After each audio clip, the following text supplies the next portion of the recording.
I pressed my hand against the cold glass of the bakery window, watching the last customer walk out with a birthday cake covered in pastel flowers. My chest tightened. That should have been me. That should have been me as cake. I pulled out my phone one more time, hoping the numbers in my bank account had magically changed in the last 5 minutes. They hadn't. $47.32. The cake cost $85. Not including the custom decoration Mia had picked out 3 weeks ago when things still seemed possible. When I still believed I could make my daughter's 7th birthday perfect. The bell above the door chimed as I pushed inside. The warm scent of sugar and vanilla wrapped around me, but it felt more like a reminder of everything I couldn't provide. Mrs. Chen looked up from behind the counter, her expression shifting from welcoming to sympathetic the moment she saw my face. She already knew why I was here. I'd called twice yesterday, asking if there was any way to reduce the price, maybe skip the fondant unicorn, go with buttercream instead. But even that wasn't enough. Mrs. Chen, I started, my voice already shaking. I need to cancel Mia's order. I'm so sorry. I know it's last minute, and I understand if there's a cancellation fee. The older woman's face softened, and that made it worse. Pity always did. Oh honey, she said gently. Don't worry about the fee. I just hate that you have to do this. Is everything okay? I nodded quickly, blinking back the heat behind my eyes. Yeah, just some unexpected expenses. You know how it is. She nodded, but I could see she didn't really know. How could she? Mrs. Chen owned this place, had built a successful business. She wasn't counting pennies to decide between electricity and groceries.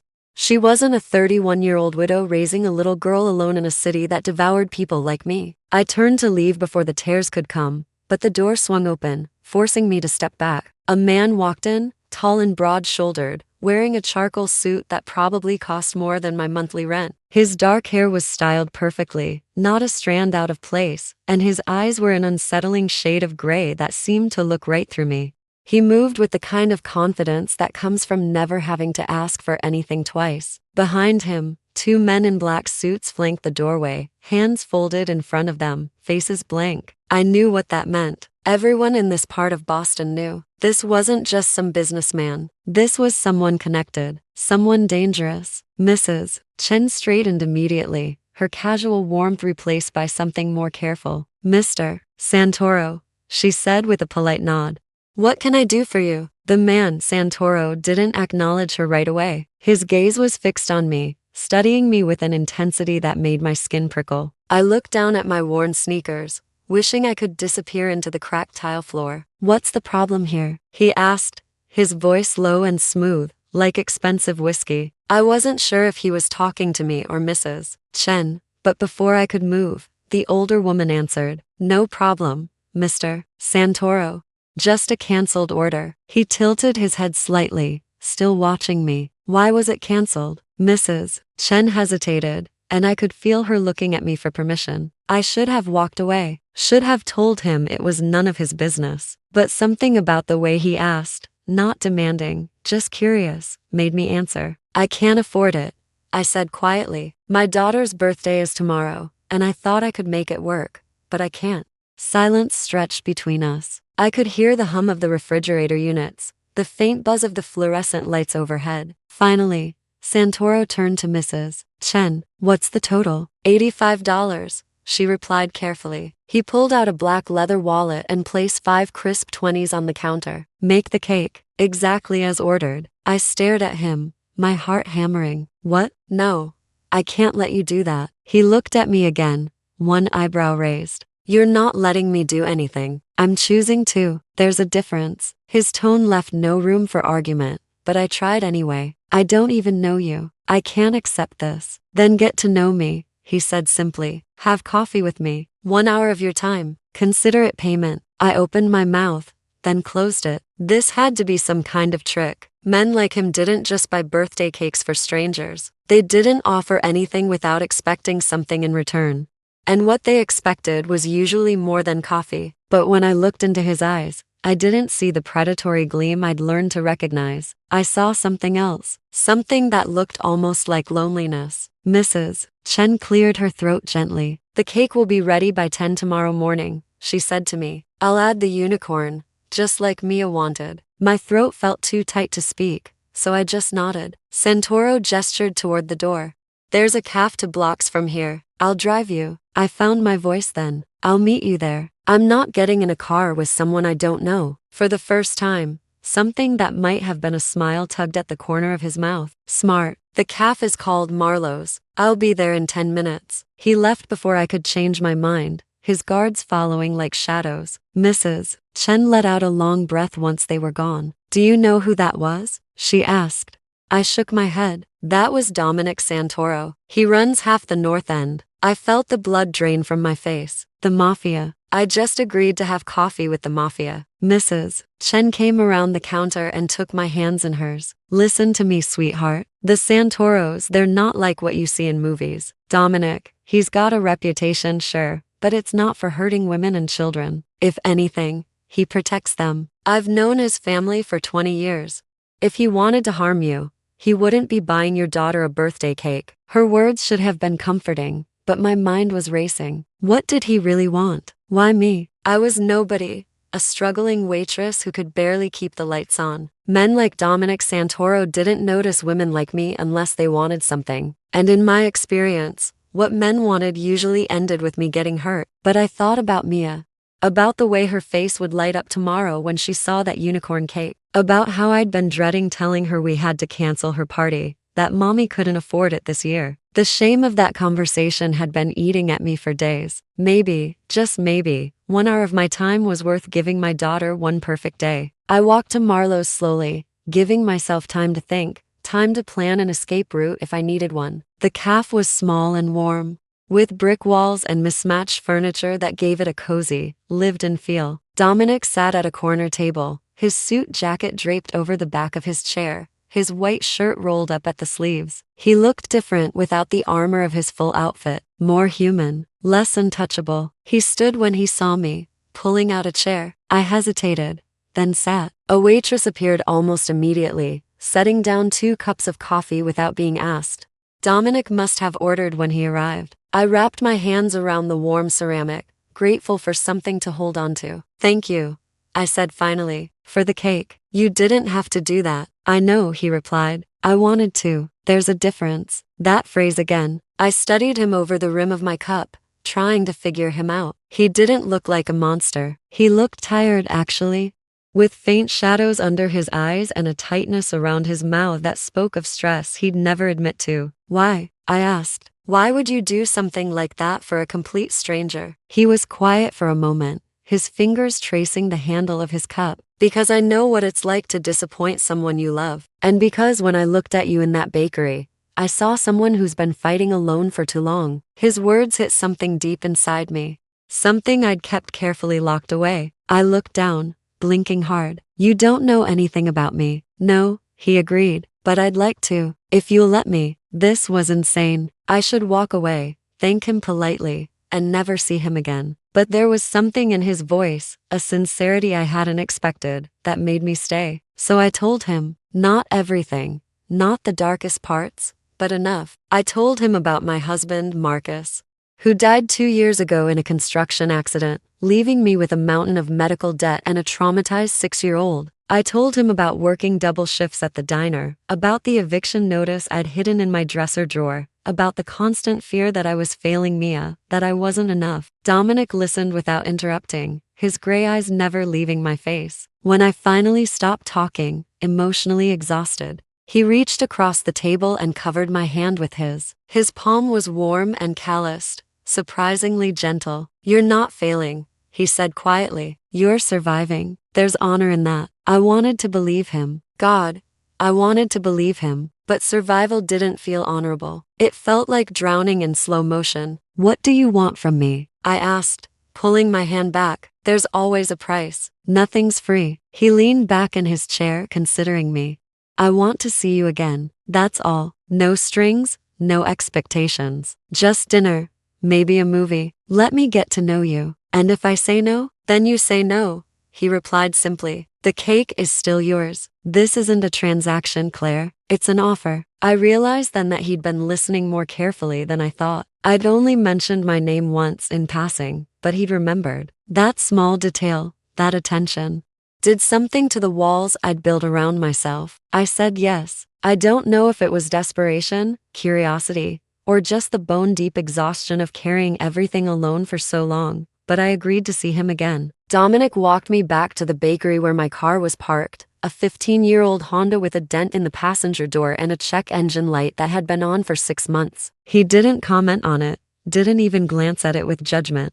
He just made sure I got in safely and told me he'd call. That night, after I tucked Mia into bed and kissed her forehead, I sat in the dark living room of our tiny apartment and wondered what I'd just done. The rational part of my brain screamed warnings. Dominic Santoro wasn't some nice guy who happened to have money. He was connected to things I didn't understand, dangerous things, illegal things. Getting involved with him could destroy what little stability I'd managed to create for Mia. But another part of me, the part I'd been ignoring for 2 years, whispered something different. It reminded me that I was 31 years old and hadn't been touched with kindness since Marcus died. It reminded me that I'd forgotten what it felt like to be seen as something other than a waitress, a debtor, a burden. Dominic had looked at me like I mattered, like I was worth his time, and God help me, I wanted more of that feeling. He called the next morning while I was frosting grocery store cupcakes as a backup plan in case Mrs. Chen's cake somehow fell through. His voice was warm through the phone, less formal than it had been in person. "How's the birthday girl?" he asked. "Still asleep," I said, glancing at Mia's closed bedroom door. "She'll be up soon. The party starts at 2. There was a pause, then he asked, "Would it be inappropriate if I stopped by? I have something for her." My heart did a strange flip. "You don't have to do that. The cake is already more than enough." "I want to," he said again. That phrase was becoming familiar. "Just for a few minutes. I won't intrude." I should have said no, should have kept that boundary firm. But I heard myself giving him my address, heard myself telling him to come around noon. When I hung up, I looked around the apartment with fresh eyes, seeing it the way he would see it. The peeling paint, the second-hand furniture, the toys scattered across the floor because we didn't have enough storage. Shame burned hot in my chest, but I pushed it down. This was my life. If Dominic couldn't handle reality, better to find out now. Mia woke up with the kind of explosive energy only 7-year-olds possess, bouncing into the kitchen and demanding to know if it was party time yet. "Not yet, baby," I said, pulling her into a hug. "But I have a surprise. Your cake is ready." Her eyes went wide. "The unicorn cake? Really? Really," I promised. "And we have a visitor coming later who wants to wish you happy birthday." She peppered me with questions about who and why and what kind of present they might bring, and I deflected as best I could because I honestly didn't know what to expect. At 11:45, I changed into my nicest jeans and a clean sweater, ran a brush through my hair, and tried to calm the nervous flutter in my stomach. This wasn't a date. This was just a kind gesture, nothing more. When the knock came at noon exactly, Mia raced to the door before I could stop her. I pulled her back gently and checked the peephole even though I knew who it would be. Dominic stood in the hallway, wearing dark jeans and a simple black sweater, looking somehow more intimidating without the suit. In his hands was a wrapped present, silver paper with a purple bow. I opened the door and Mia immediately hid behind my legs, suddenly shy. Dominic crouched down to her level, his expression softening in a way I hadn't seen before. "You must be Mia," he said quietly. "I'm Dominic. Your mom told me it's your birthday." She nodded, peeking around my hip. "I'm 7 today," she whispered. 7 is a big deal. He agreed seriously. "That's why I brought you something special." He held out the present and Mia looked up at me for permission. I nodded, and she took it carefully,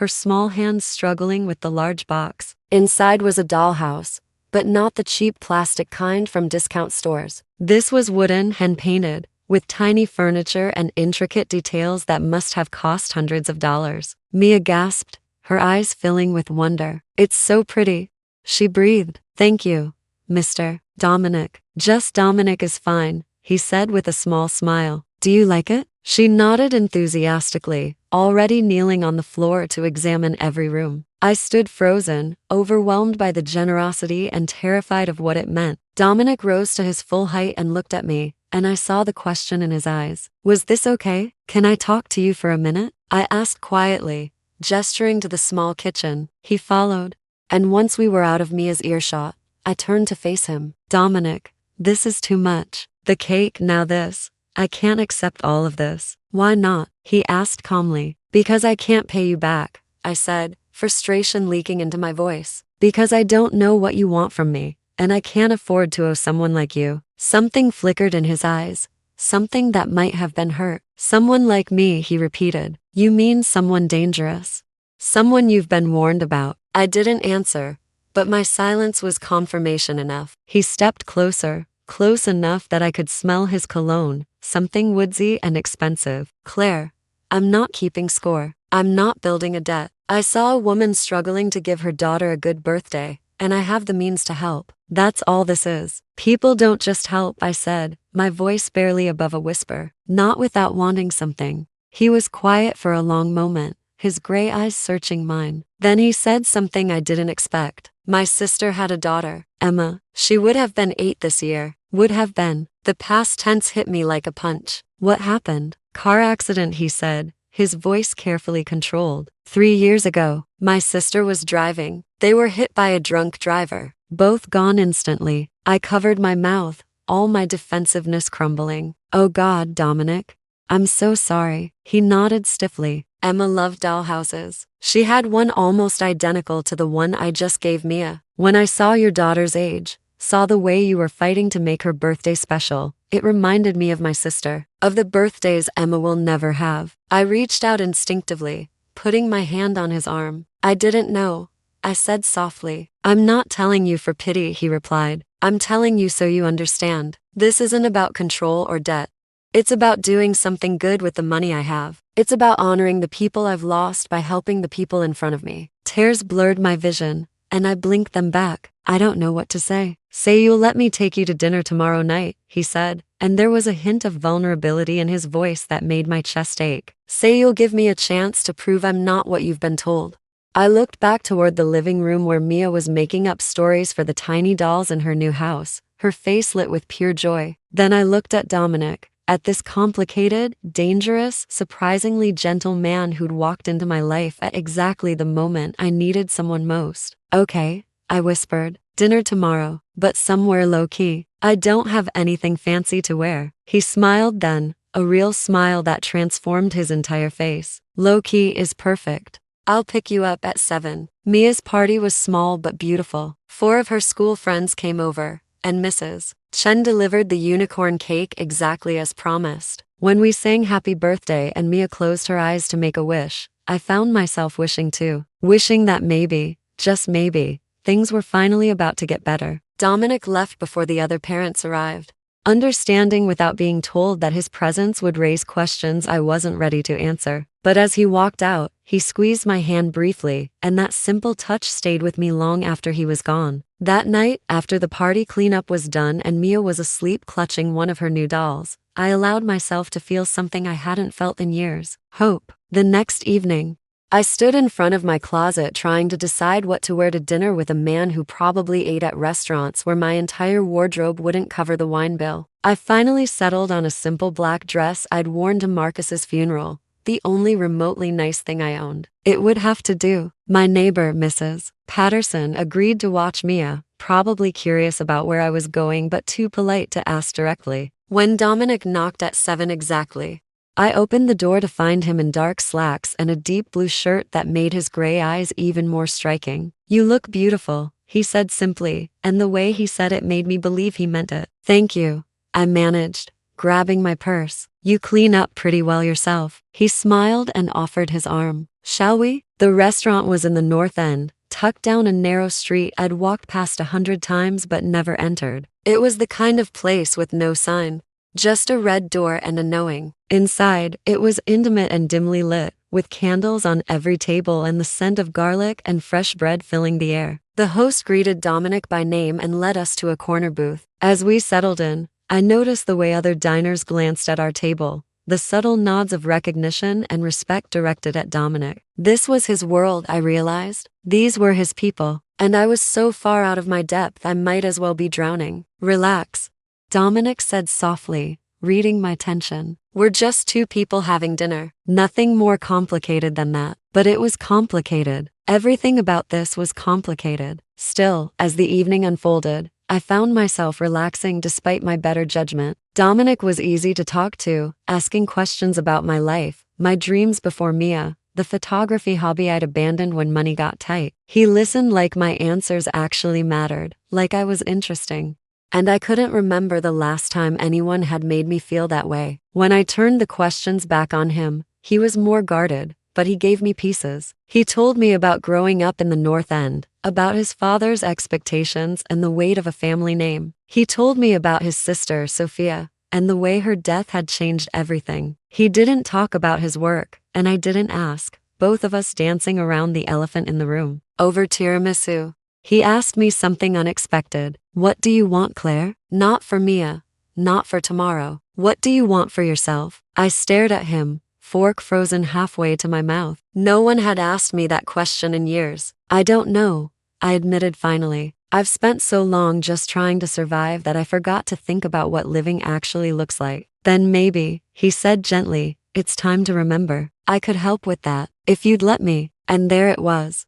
The offer I'd been waiting for, dreading, hoping for. I set down my fork and looked directly at him. What does that mean exactly? Help how? However you need, he said. But more than that, I'd like to spend time with you, get to know you, see where this goes. This, I repeated. You mean dating? Yes, he confirmed. Dating. Like normal people, even though we both know I'm not exactly normal. I laughed, surprising myself. That might be the understatement of the century. He grinned. So is that a yes? I took a breath, knowing I was about to step off a cliff. Yes, I said, but slow. I have Mia to think about, and I can't jump into anything that might hurt her. Slow is exactly what we'll do, Dominic promised, and for the next 3 weeks, he kept his word. He didn't push, didn't rush, didn't demand more than I was ready to give. Instead, he showed up in small, unexpected ways that gradually wove themselves into the fabric of my life. He'd text good morning before my shift at the diner, ask how Mia's day at school went,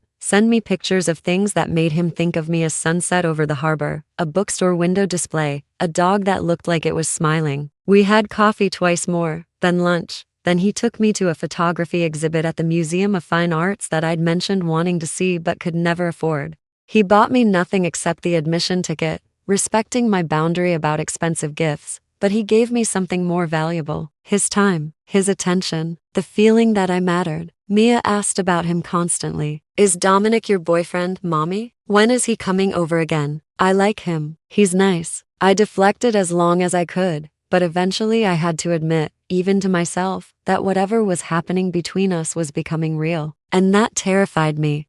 The fear crystallized one Tuesday evening when I was closing up at the diner. I walked out to the parking lot and found 2 men leaning against my car. They weren't Dominic's people. I could tell by the way they looked at me, cold and predatory. One of them pushed off the car and stepped into my path. You're Claire, right? Dominic's new girl? I clutched my keys between my fingers, heart hammering. I need to get home. My daughter's waiting. The second man laughed. A sound like gravel. Cute. She's got a kid. The first one moved closer, and I could smell cigarette smoke and something chemical on his clothes. You need to give Dominic a message for us. Tell him the North End isn't his playground anymore. Tell him Angelo says it's time to share. I don't know what you're talking about, I said, trying to keep my voice steady. I'm just a waitress. The man's smile was sharp. Then you're a waitress who should choose better company.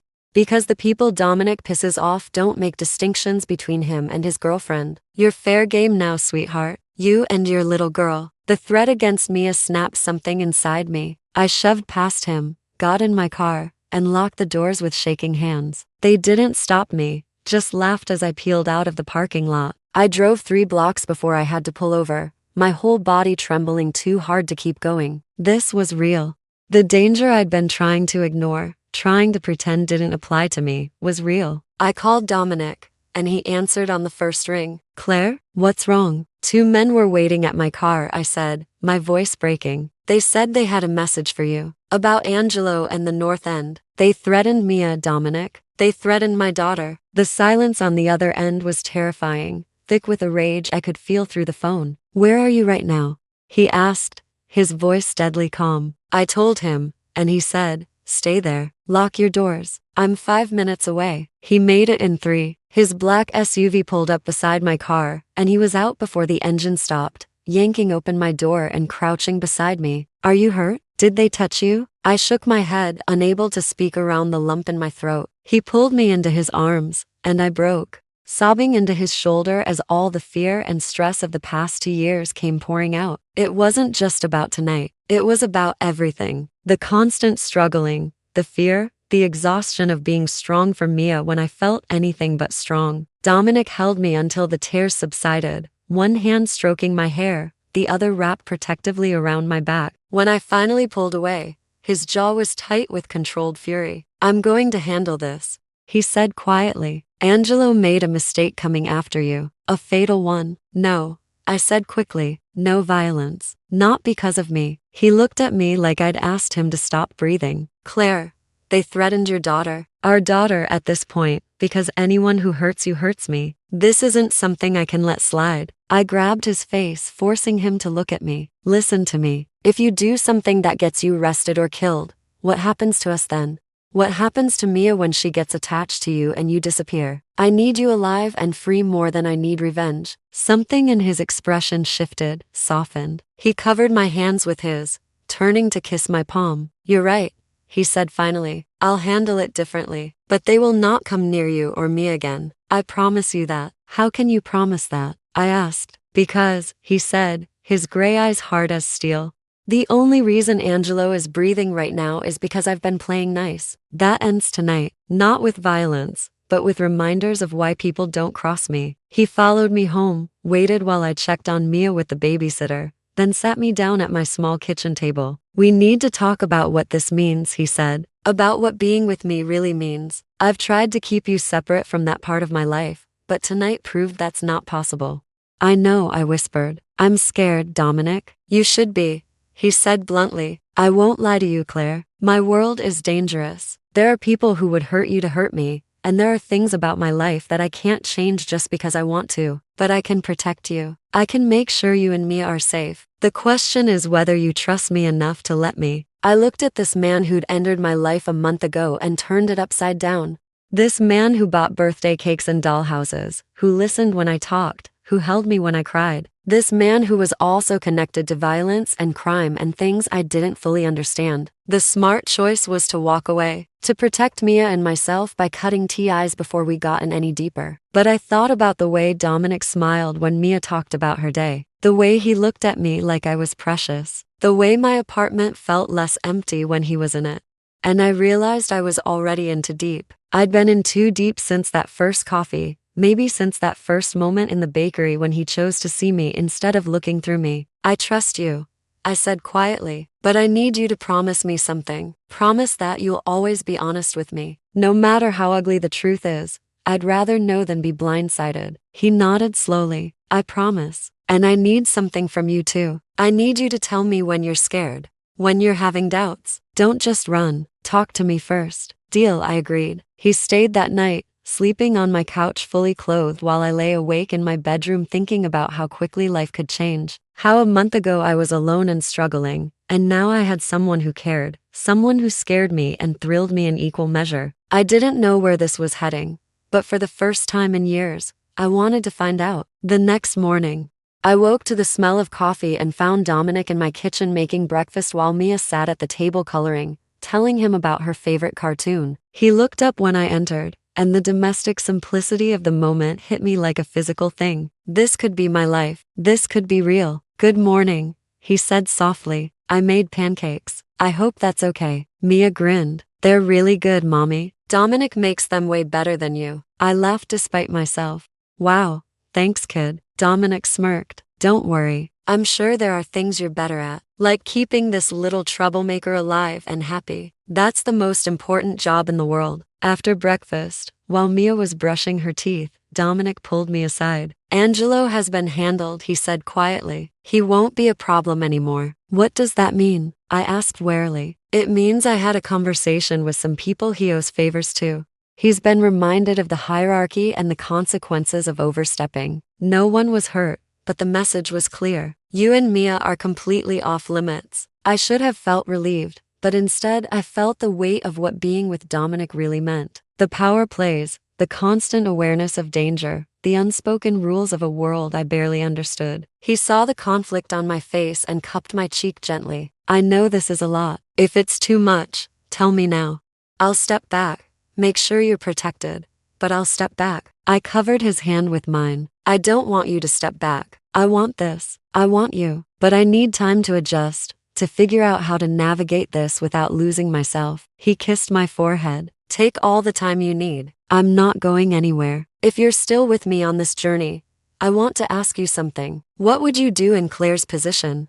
Would you take the risk for a chance at something real? Or would you walk away to protect yourself and your child? Drop a comment and let me know, because your story matters to this community. And if you're enjoying this, hit that subscribe button so you don't miss what happens next. Trust me, things are about to get even more complicated. Over the next 2 months, we found our rhythm. Dominic became a fixture in our lives, showing up for Mia's school play, fixing the leaky faucet in my bathroom, taking us to dinner at family-friendly restaurants where Mia could be loud and messy without judgment. He never pushed for more than I was ready to give, but the attraction between us was building, a slow burn that left me breathless every time he looked at me. One Saturday evening, Mrs. Patterson agreed to let Mia sleep over at her place for a rare girls' night. Dominic took me to his house for the first time.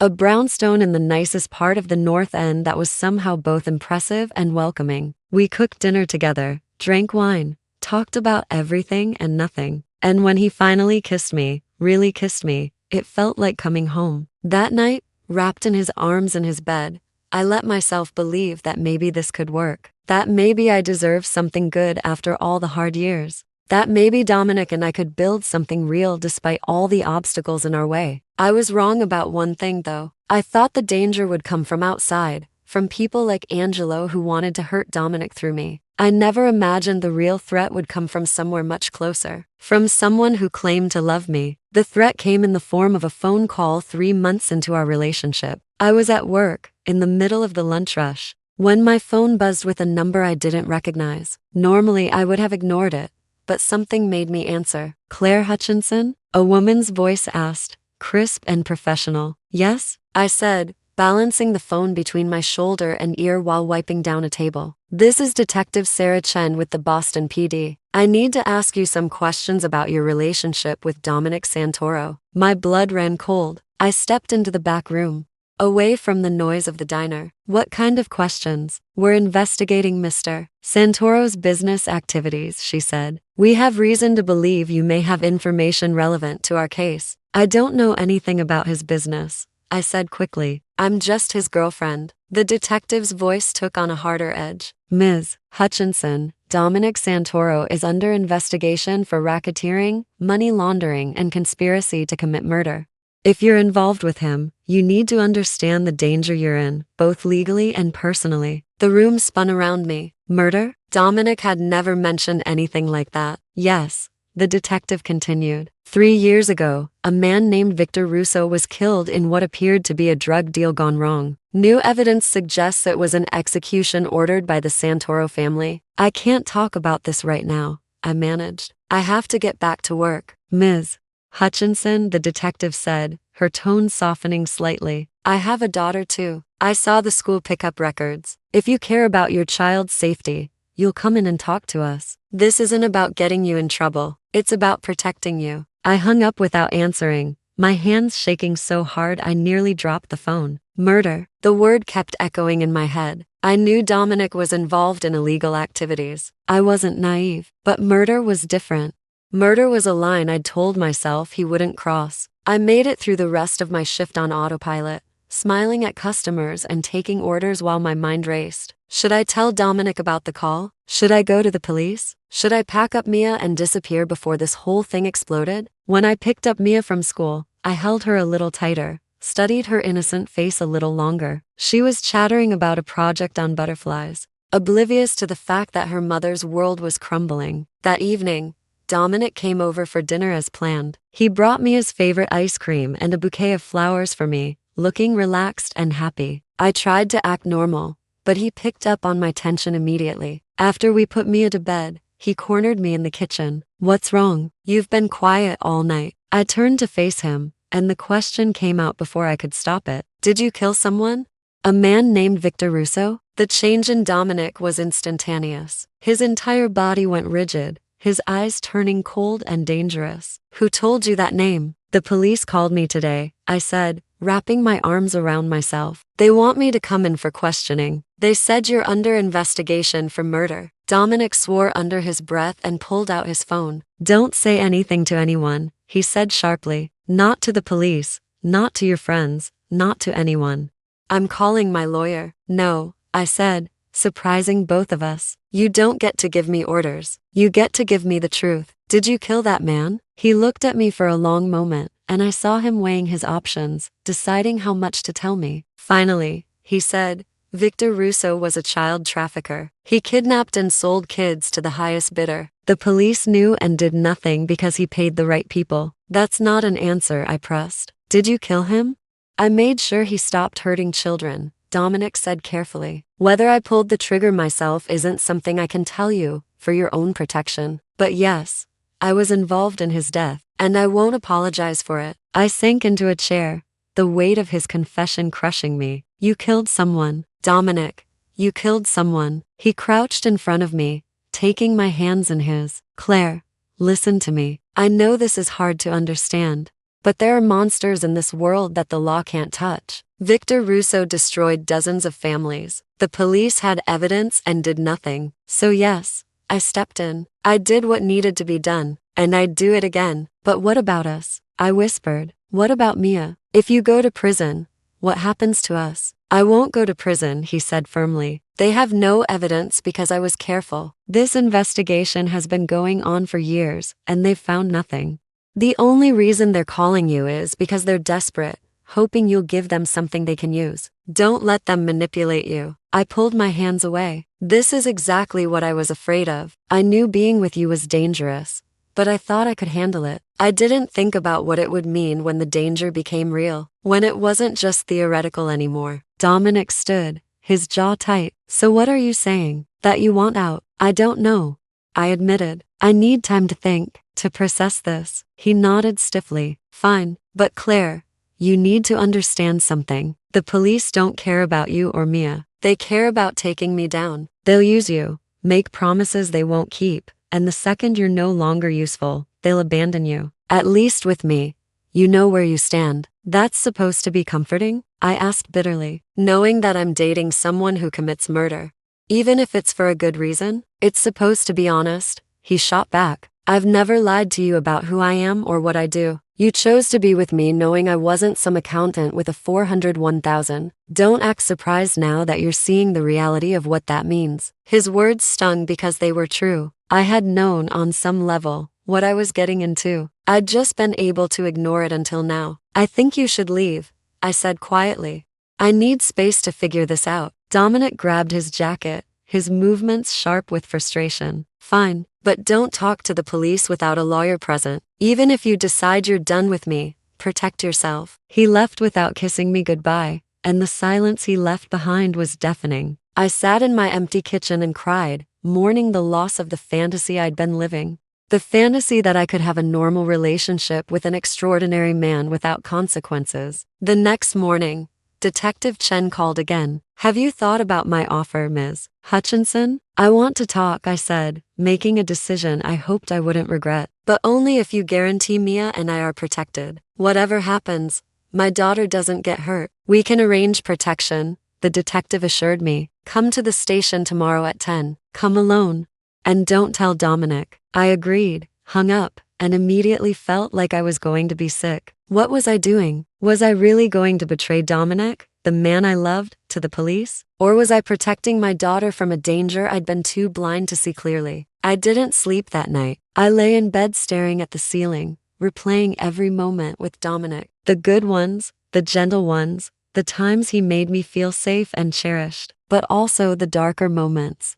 The glimpses of the cold, calculating man beneath the surface. The man capable of ordering someone's death. At 9:30 the next morning, I dropped Mia at school and drove to the police station. My hands were clammy on the steering wheel, my heart racing. I was about to cross a line I couldn't uncross. I parked and sat in the car for 10 minutes, staring at the building. Then my phone rang. It was Dominic. "I know where you are," he said without preamble. His voice wasn't angry, just tired. How? I asked. I have people everywhere, Claire, including inside that police station. Do you really think I wouldn't know? I closed my eyes. Then you know I'm scared. You know I'm trying to protect Mia. I do, he said softly, and I don't blame you. But before you go in there, I need you to hear something. Will you meet me? Just for 5 minutes. There's something you need to know about Detective Chen. Against every instinct. I agreed. He told me to drive to a coffee shop 2 blocks away, and when I arrived, he was waiting in a back booth with a manila folder. He slid it across the table as I sat down. Open it, he said. Inside were photographs and documents. Detective Chen accepting an envelope from a man I didn't recognize, bank statements showing deposits that didn't match her police salary, and a photograph of her at a restaurant with Angelo, the man who'd threatened me months ago. She's dirty, Dominic said quietly. She's been on Angelo's payroll for 2 years. This whole investigation is a setup. Angelo wants me out of the way so he can take over my territory. Chen is helping him build a case, using you as bait. You're lying, I said, but my voice shook. Why would I lie? Dominic asked. You were about to walk into that station and give them whatever they ask for. If I wanted to manipulate you, I'd let you go. Then use this information to discredit anything you said. Instead, I'm showing you the truth. I stared at the photographs, my mind reeling. How do I know this is real? How do I know you didn't fake all of this? Call the number on those bank statements, he said. Pretend to be from the bank's fraud department. See what they tell you. Or don't. Walk into that station and trust Chen. But ask yourself why she approached you now, right after Angelo's threat. Ask yourself who benefits from you turning on me. I sat there, paralyzed by indecision. I didn't know who to trust anymore. The police detective who claimed to want to protect me, or the man I loved who admitted to murder. Everything I thought I knew felt unstable, like sand shifting beneath my feet. What do you want me to do? I finally asked. I want you to trust yourself, Dominic said. Trust your instincts. You've survived this long by being smart and careful. Don't stop now just because you're scared. I didn't go to the police station that day. Instead, I went home, called in sick to work, and spent the afternoon making phone calls. I verified the bank statements. They were real. I called a friend who worked in city administration and asked subtle questions about Detective Chen. The answers troubled me. Chen had a reputation for cutting corners for cases that fell apart due to questionable evidence. She wasn't the crusading hero she'd presented herself as. By the time I picked up Mia from school, I'd made a decision. I wasn't going to trust the police, but I wasn't going to blindly trust Dominic either. I was going to protect my daughter the only way I knew how, by getting answers for myself. That evening, after Mia was asleep, I did something reckless. I drove to Angelo's restaurant, the one I'd heard mentioned in hushed conversations. It was a loud, busy place in Revere, the kind where men in expensive suits ate late dinners and made deals over wine. I walked in like I belonged there, my heart hammering but my face calm. I asked to speak to Angelo, and to my surprise, the hostess led me to a private room in the back. Angelo sat at the head of a long table, a man in his 50s with silver hair and cold eyes. He looked up when I entered, and a slow smile spread across his face. Claire Hutchinson, he said. I've been hoping you'd come to your senses. I stayed standing, keeping the table between us. I want to know the truth. Why are you after Dominic? Angelo gestured to a chair. Sit. Let me tell you a story about the Santoro family. I didn't sit, so he continued anyway. Dominic's father, Carlo, was a reasonable man. We had an agreement. We each controlled certain territories, certain businesses. There was peace. But when Carlo died and Dominic took over, everything changed. He decided the old agreements didn't matter. He started pushing into my territory, taking what was mine. That doesn't explain why you threatened my daughter, I said coldly. Angelo's smile faded. I didn't threaten your daughter. I warned you. There's a difference. Dominic is dangerous, and everyone around him gets burned eventually. I was trying to help you see that before it's too late. By having your men corner me in a parking lot, I asked. By working with a corrupt detective to frame him for murder? Some help. He leaned back in his chair, studying me. You did your homework. I'm impressed. But you're missing the bigger picture. Dominic did kill Victor Russo, and it wasn't about justice. It was about taking over Russo's trafficking routes. Dominic doesn't save children. He exploits them in different ways. You're lying, I said, but doubt crept into my voice. Am I? Angelo asked. Ask yourself why Dominic has so much money. Where does it come from? Not from legitimate businesses. I can promise you that. I turned to leave, but Angelo's voice stopped me. One more thing, Claire. Dominic's sister, the one who died in the car accident. It wasn't an accident. She tried to leave the family, tried to expose their operations. Dominic made sure she couldn't. My blood turned to ice. You're saying he killed his own sister? I'm saying the Santoros protect the family above everything else, even if it means eliminating threats from within. If you become a threat, you won't be any different. I left without another word, my mind spinning. I didn't believe everything Angelo said. He had his own agenda, his own reasons to lie, but the seed of doubt had been planted. That night, I made another decision. I broke into Dominic's home office while he was out at a business meeting. I knew his security code because he'd given it to me weeks ago, a gesture of trust that now felt like a test. The office was immaculate, everything in its place. I started with the desk drawers, finding nothing but normal business documents. Then I checked the filing cabinet. Still nothing incriminating. I was about to give up when I noticed a false bottom in one of the drawers. Inside was a USB drive. I pocketed it and left, my heart racing the entire drive home. On my laptop, I opened the drive's contents. Financial records, names, dates, and photographs. So many photographs. I saw images of Dominic meeting with men I recognized from news reports about organized crime. I saw spreadsheets detailing money moving through shell corporations. And then I found a folder labeled Russo. Inside were surveillance photos of Victor Russo, notes about his movements, and a final image. Russo's body dumped in an alley.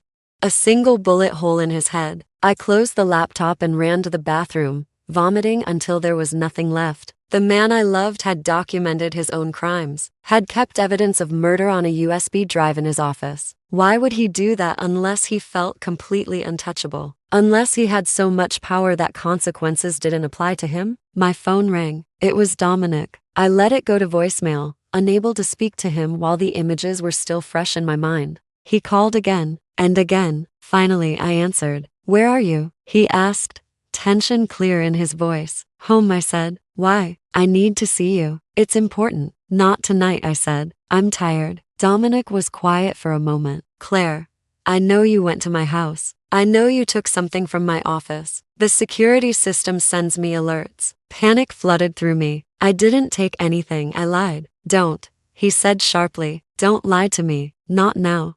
What did you find? I hung up and immediately grabbed Mia from her bed, wrapping her in a blanket. She woke up confused and scared as I carried her to the car. Mommy, what's happening? She asked. We're going on an adventure, sweetheart, I said, my voice shaking. Just hold on tight. I drove to Mrs. Patterson's house and pounded on the door. The elderly woman answered in her bathrobe, alarmed. Claire, what on earth? I need you to keep Mia for tonight.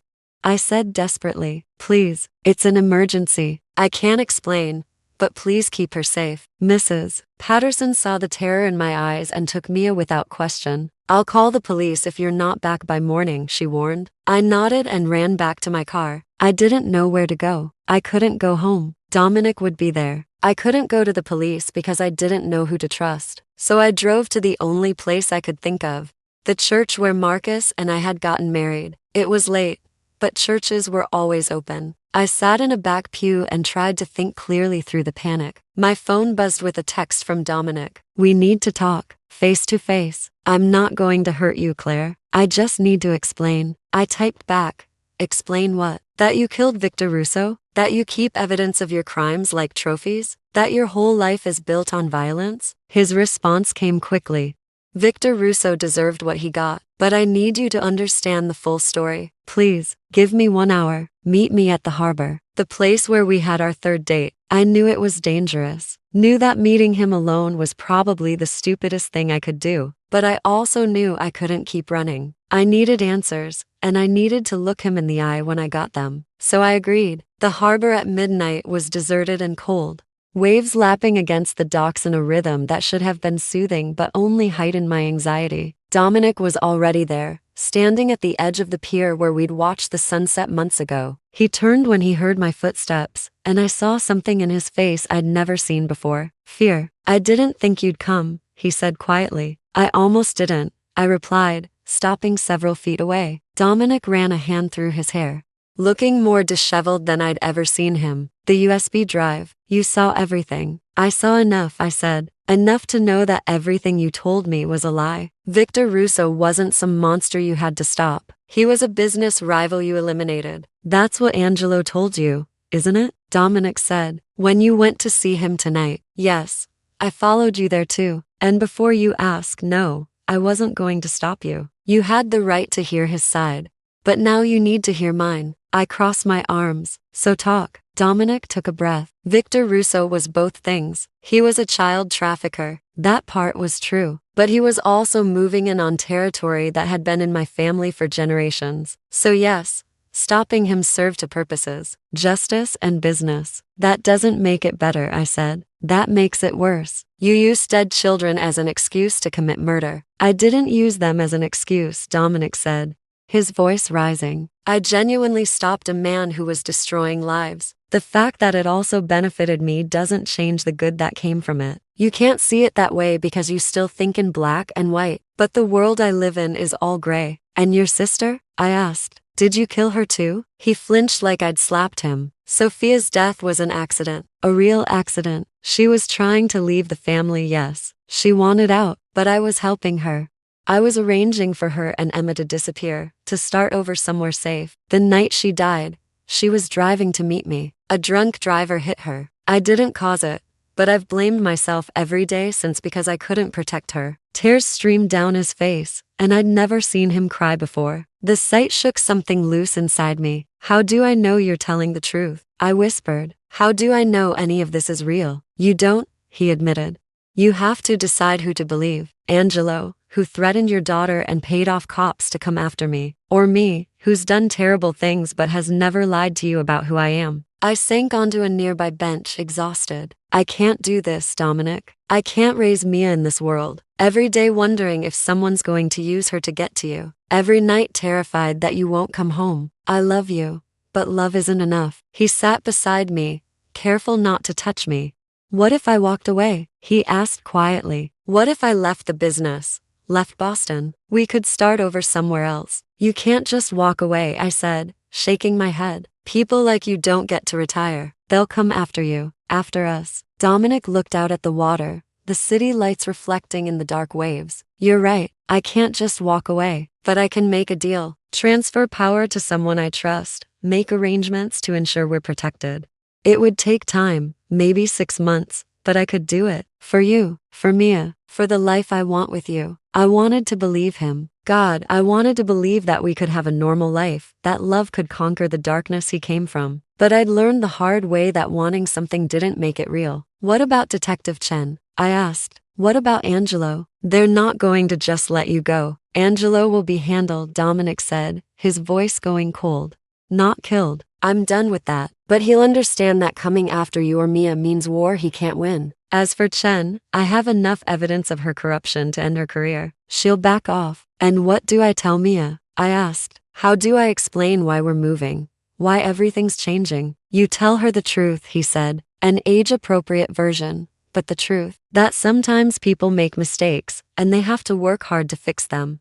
That her mom met someone who loves her very much, but that person has to make some big changes before they can all be together the right way. I looked at him, this complicated man who'd crashed into my life and turned everything upside down. I saw the boy who'd lost his sister, the man who'd made terrible choices, and the person who looked at my daughter with genuine love. I saw all of it, the good and the bad, and I had to decide if the good was worth fighting for. I need guarantees, I said finally. Real ones. I need you to prove you're serious about leaving this life. Name it, he said immediately. First, I want the USB drive destroyed. All copies. I don't want that evidence existing anywhere. Done, he agreed. Second, I want you in therapy. You've done things, seen things that no one should have to carry alone. If we're going to make this work, you need to deal with that trauma. He nodded slowly. Okay, what else? Third, I said, my voice stronger now. I want to meet your family. Not as your secret girlfriend, but as someone you're serious about. I want them to know that Mia and I are part of your life, and that we're not going anywhere. Dominic's expression shifted, something like pride crossing his face. My mother's going to love you. She's been asking to meet you for months. I've been putting it off because I was afraid of what you'd think of us. I'm already terrified of what I think of you, I said with a weak laugh. Meeting your mother can't make it worse. We sat in silence for a few minutes, listening to the water and the distant sounds of the city. Finally, Dominic spoke again. I know I don't deserve your trust. I know what I've done puts you and Mia at risk. But I swear to you, Claire, I will spend every day for the rest of my life trying to be worthy of you. Trying to build something good out of all this darkness. I reached out and took his hand, feeling the warmth of his skin against mine. This is going to be hard, I said. There are going to be days when I doubt you, when I'm scared, when I want to run. You can't give up on me when that happens. I won't, he promised. And you can't give up on me when I mess up, because I will. I'm learning how to be the person you need, but I'm going to make mistakes. Deal, I said. Then I leaned in and kissed him, tasting salt from the ocean air and tears I wasn't sure were his or mine. When we pulled apart, he rested his forehead against mine. I love you, Claire Hutchinson. I love you too, I whispered. God help me, I love you too. The next 6 months were the hardest of my life. Dominic kept his promises, systematically dismantling his criminal empire piece by piece. He transferred operations to a cousin he trusted, paid off debts, ended partnerships. There were threats. There were close calls when I thought we wouldn't make it through. But he protected us, just like he'd promised. I met his mother, a tiny Italian woman named Rosa who cried when she met Mia and hugged me like I was already family. I learned about the Santoro family history, the generations of struggle and survival that had led to Dominic's choices. I didn't excuse what he'd done, but I understood it better. Detective Chen was quietly reassigned after an internal investigation into her finances. Angelo disappeared from Boston. Rumor had it he moved operations to Philadelphia after reaching some kind of agreement with Dominic. And through it all, Dominic went to therapy twice a week, processing trauma he'd carried since childhood. I watched him change not into a different person, but into a version of himself that could exist in the light instead of always hiding in shadows. 8 months after that night at the harbor, Dominic took Mia and me to a beach house in Maine that he'd bought under a different name. It was small and cozy, nothing like his brownstone in Boston, with a view of the ocean and a tire swing in the backyard. This is ours, he said as we stood on the porch watching Mia chase seagulls on the beach. Completely legitimate. No TIs to anything from before. A fresh start. I leaned into him, his arm wrapping around my shoulders. What are you going to do? I asked. You can't just retire at 36. He smiled. I'm going to work with my cousin Marco. He runs a construction company. Legitimate, boring, exactly what I need. And I'm going to be here every night for dinner. Going to help Mia with her homework. Going to be the man you both deserve. That sounds perfect, I said, meaning it. That night, after Mia was asleep in her new bedroom painted the color of sea glass, Dominic and I sat on the beach watching stars emerge in the darkening sky. He pulled out a small box, and my breath caught. I'm not proposing, he said quickly. Not yet. You've been through too much to fast. But I want you to have this as a promise. When you're ready, when you feel safe, I'm going to ask you properly. And I'm going to spend the rest of my life making sure you never regret saying yes. Inside the box was a simple silver bracelet with a small charm in the shape of a lighthouse. Because you've been my light, he explained, guiding me home when I was lost. I let him fasten it around my wrist, then kissed him under the stars. We stayed like that for a long time, two broken people who'd found each other at exactly the right moment. Two people who'd chosen love despite impossible odds. A year later, Dominic proposed on that same beach while Mia helped by holding the ring box and giggling the entire time. I said yes without hesitation. We got married in a small ceremony with just family and close friends, and for the first time in years, I felt completely, perfectly safe. Our life wasn't perfect. Dominic still had nightmares sometimes. I still worried about the past catching up to us, but we faced it together, building something real out of the ashes of who we used to be. Mia grew up strong and happy, never knowing the full extent of what we'd been through to give her this life. She just knew that her mom and Dominic loved each other, loved her, and that their little family by the sea was home. And sometimes, when I was alone with my thoughts, I'd remember that night in the bakery when I asked a stranger if I could sit at his table. When he'd looked at me and said, "Sit.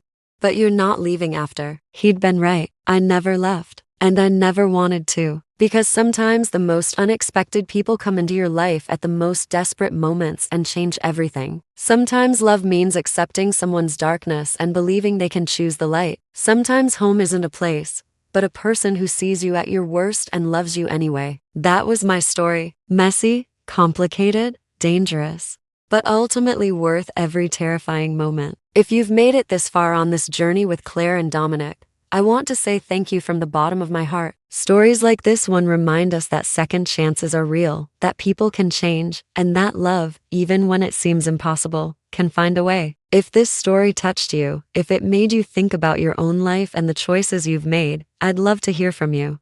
Subscribe to our channel so we can keep sharing these powerful stories together. And please, share your own story in the comments below. Have you ever taken a chance on someone everyone warned you about? Have you ever found love in an unexpected place? Your experiences matter to this community, and you never know who might need to hear that they're not alone in facing difficult choices. Hit that like button if you believe in second chances. And share this video with someone who needs a reminder that it's never too late to choose a different path. Until next time, remember that your story isn't over yet, and the best chapters might still be waiting to be written.